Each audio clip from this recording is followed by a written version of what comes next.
Hello everyone, I hope you're all doing good. And in this video, we are going to discuss about mains that many of you have asked that how to make notes for the mains, how to study for mains, how to start answer writing, that how to write an answer that fulfills the demand of the question.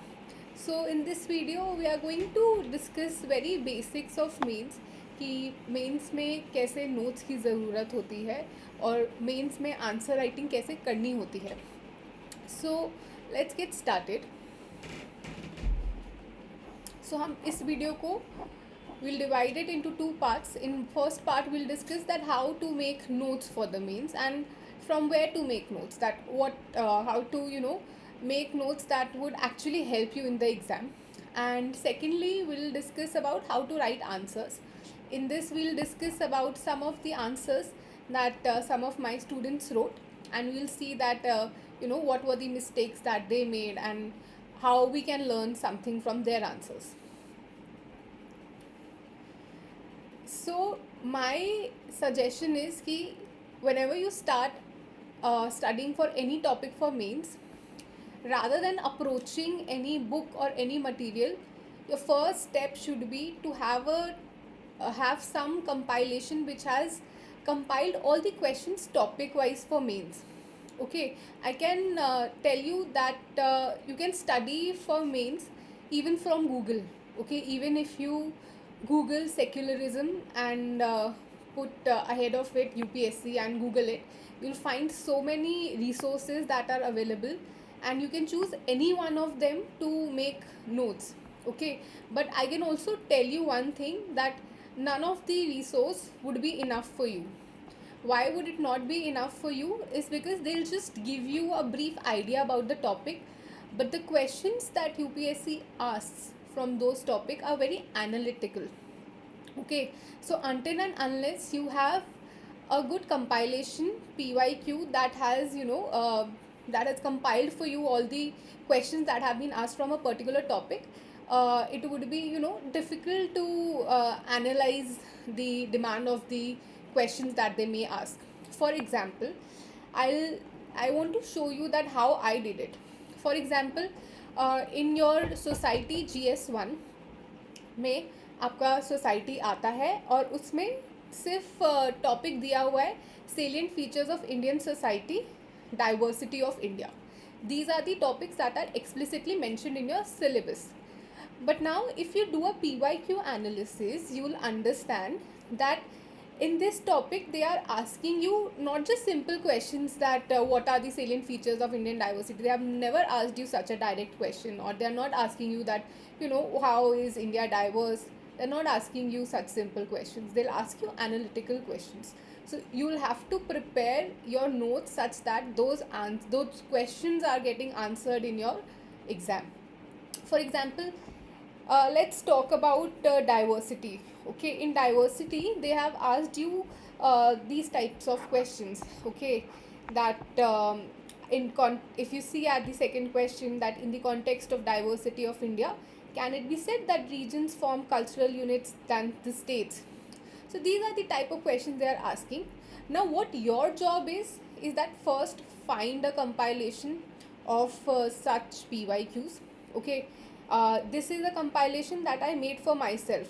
Okay, I didn't find any, there are many compilations in the market, but I preferred making one for myself. So I compiled it on my own on my laptop from 2014 to 2025, and I compiled it under all the subheads so that I know in which topic they're asking what question. So see, for example, they asked that the spirit of tolerance and love is not an interesting feature of Indian society from very early times, but is also playing an important role at present. Elaborate. So what I did is that I took this question and in my notes I would try to answer it. Okay, so here I would answer it, that how spirit of tolerance and love has first defined, has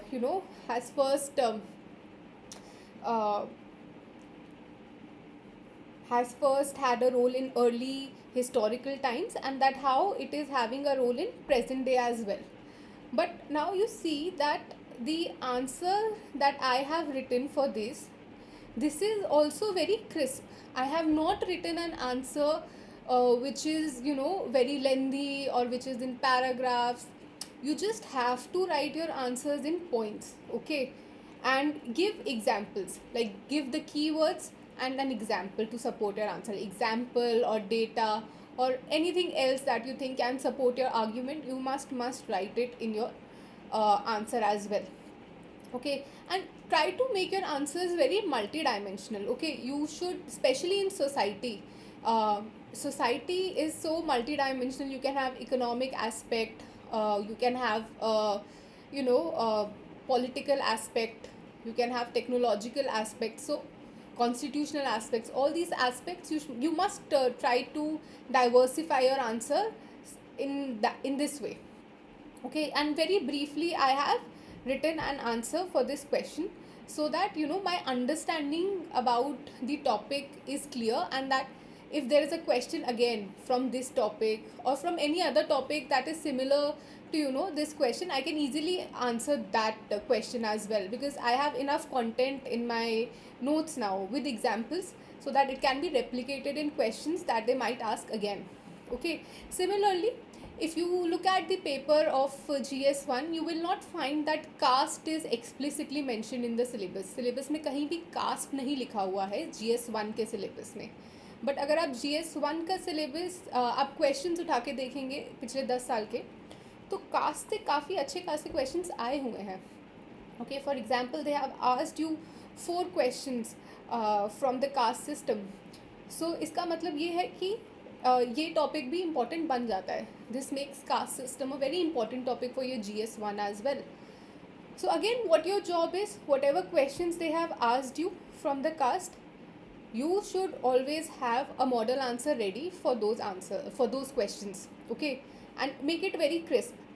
And if you have a look at the questions as well, see the second asked question, they are asking you that caste system is assuming new identities and associational forms, okay? And hence caste system cannot be eradicated. Comment. So it is asking you that there have been new identities and new forms that caste has assumed, so caste cannot be eradicated, and it is asking you to comment, okay? So in this question, you are expected to tell that how it has formed new identities, how it has type of changed, okay? But since it is asking you to comment on it, you will also argue that it has assumed new identities, but it also has retained some old identities. And then you see at the third question that has no, look at the fourth question, that why is the caste identity in India both fluid and static? Again, these two questions would have mostly the same content. It is asking you that why is it fluid and why is it static, that what has changed and what remains the same. You have to argue both ways. So you see, if you have a good understanding of the PYQs and you have good points and examples ready, you can answer many questions that they might ask in future. So here also I made my very, the notes are very brief and crisp. This is all that I have to study for caste if a questions at all comes again from the caste system. And make it in points, give some examples, make it multidimensional. For example, if they're asking about caste is assuming new identities, then you can first talk about that how there is vote bank politics. Now there are political parties that have been formed based on caste. You can tell about how caste is still prominent in your personal lives, that there is now matrimonial sites like shadi.com that give you a filter to have a whichever caste you prefer. You could put a filter and get results accordingly. Again, you can talk about other things as well. So this is just a example that how your notes can be, and I would I strongly recommend that you all go through the PYQs. Actually, I have made this document for GS 1, 2 and 3 and 4, and if you are not able to find a document that has all the PYQs arranged, I'll share it on my Telegram group and you can access it from there as well. Now let us look at some questions that have been written by some of my students. So the question is that, are we losing our local identity for the global identity? Discuss. Okay, it's a very simple question that कि हमारी global identity को क्या हम खो रहे हैं, local identity को क्या हम खो रहे हैं global identity के लिए, और discuss. तो discuss बोला है तो हमको we have to argue both the sides. We have to argue that yes, we are losing our local identity for global identity, and then we have to argue that no, that that our local identity still has a strong foothold and we are not losing it. Okay, so this is broadly how you can structure your answer. But here most of the people would say yes, we are losing it. Some of then you'll write no. But another dimension here can be added, that that Indian culture is also gaining prominence abroad, that our local identity is not just our local identity now, it is assuming presence in global culture as well.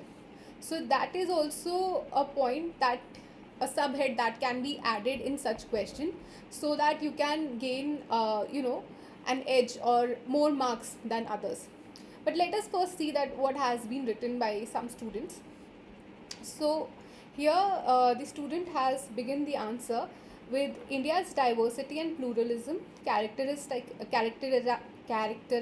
by the peaceful coexistence of different cultures, languages and religions, have been influenced by globalization. Okay, so this seems a good contextual introduction. No problem as such with that. Uh, the student has told about there is pluralism, then there is peaceful coexistence, there are different cultures, languages, and religions, and they have been influenced by globalization, which is fair enough. This is a good contextual introduction. Now, the student is talking about, she's given a subhead, that threat to local identity.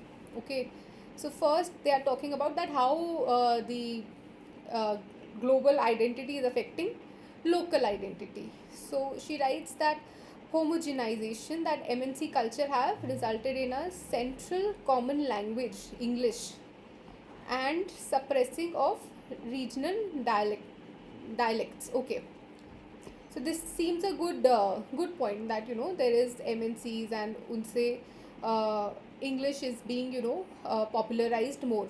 And she has given a very good example that many Indian languages are endangered in UNESCO list, which is a very good example. Whenever you support your point with an example, it becomes a brilliant point. Then she writes that global brands and Western lifestyle have increased rapidly in India, overshadowing indigenous cultures and traditions. So here a point is good, but then an example, if could have been added, it could have made it even better. So an example here can be, you can talk about Zara, how Zara company is very famous, how H&M is famous in India, how people are now dressing more in jeans, more in Western outfits. So this could have been a apt example here. And then she talks about McDonaldization of Indian food habits, leaving behind our traditional cuisines. Okay, then she's talking about how there is cuisines. You can, then other examples can also be given, that sushi from Korea, Japan, all these things have been added. There are so many restaurants that we see around us that have such cuisine. Changing taste in music among Indian youth. Again, points are very good, but without examples, they don't become very impactful. Whenever an examiner reads your point, and if I give a very relatable example, then automatically it becomes very impressive. So here a very simple example that even you all can relate to is that how Western concert culture has become so prominent in India, from Justin Bieber to Dua Lipa and whatnot. There are so many foreign artists performing in India, and how people literally queue up, how the tickets get sold within seconds. So this could have been a very apt example here. Then she talks about broken joint structure of family. This is a very apt example, that how Indian joint family is now converting into a nuclear family. And she gives a good example of good old age and children are deprived of the required care. This is an apt example. And then, after giving these 5 points, she says that at the same time, globalization also further boosted the cultural diversity. Okay, so this is a good subhead, that you have to first argue that how it is a threat to local identity, and then you have to talk about how, globalization has in fact strengthened your global identity. So let's see how she writes. That she says that globalization presents opportunities for diaspora communities. I mean, this point is a bit vague because there is no example to support it, and so this doesn't give a very clear indication of what she's trying to say, right? Probably, she wants to say that because there is global diaspora, Indian diaspora abroad, so our culture is also getting represented in foreign countries through them, right? Diwali or Eid or any other festival that is being celebrated now in, say, USA, Australia, New Zealand, all these countries are celebrating Diwali as well. So this could have been an example here. Then she says that globalized media and entertainment, example YouTube. Um, Again, I do get what she's trying to say, but it's not very direct, right? So she could have either given an example that how, regional musics are getting spread through YouTube.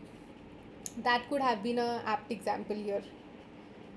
And then again, conclusion is missing.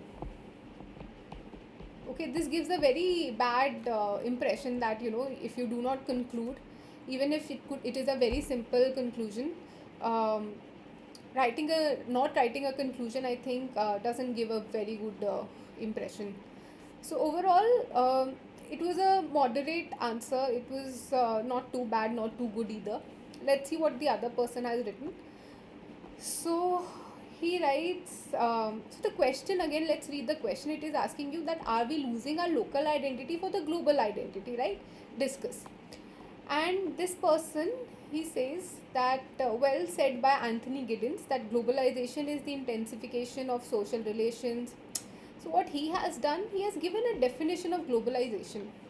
Okay, but does the question anywhere mention that there is a need, or does the question mention about globalization? The question is asking you that are we losing our local identity for global identity? Discuss. It is not asking you that what globalization. It doesn't even mention the word globalization. So here the conclusion, the introduction is misplaced, I would say. It is like this person had given a better introduction here. It was very contextual, but here it is a misplaced introduction. So I would say that, introduction could have been contextual. Don't write what you know, write what is the demand of the question. Okay. And then he talks about loss of local identity for global identity. Okay. Then he talks about dress, that, Indian dresses, Indo-Western jeans and kurta. It's a good example. Language, that English is gaining more prominence. This is correct. And English is gaining more prominence. You could even give example of how, private schools are teaching French, Spanish, all these foreign languages over traditional languages. That is also a very relatable example. And prominence, and Hollywood movies being dubbed in regional languages. Hollywood movies being dubbed in regional languages. See, even though the example is good, but I think the example here is misplaced. Don't you think so? That if foreign movies are being dubbed in regional languages, it is a good thing, no? That our regional language is being promoted. So I think the example here is misplaced. And then he talks about performing art, dance, music, bhangra, fusion, zumba. These are good things, that we have adopted these practices. Marriages, that there are destination based weddings, theme based celebrations. This is also a good example. Relationships, that individualism There are nuclear families, increase in live-in relationships. These are very good examples of how Western culture is being promoted. And then festivals, that molding customs in festivals, LED lights over lighting diyas on Diwali. It's a very good example, no? Very relatable. However, there is a resilience in local identity with respect to global identity. Okay, now let's read what he has written here. Majority of marriages are still intra-caste, then given a data point. Regional disparity, vote bank politics, associated with caste and their religions, caste-based reservation that enforce local identity. Okay, manual scavengers are still SC/STs. So one major blunder in this part is that if you notice, all these points are very negative. No, he is telling us that how, there is resilience in local identity, but the points that he has put in are very negative. They are just showing that whatever we are able to retain, it is negative things, but that is not the case. Whenever you write the answer, you should argue both the ways, that how some negative points, some negative aspects are being retained, but we are also able to retain some of the positive things in our culture as well. So here the question, all the points that have been given have become very negative. Instead, what could have been written here is that, since we have talked about, you can talk about how Western companies like Netflix, like there is media, Netflix is of foreign origin, but you can talk about how the shows, such like, you must have all watched Panchayat. These, although the platform is a foreign platform, but it is still promoting regional shows. So this is how our identity still is maintained.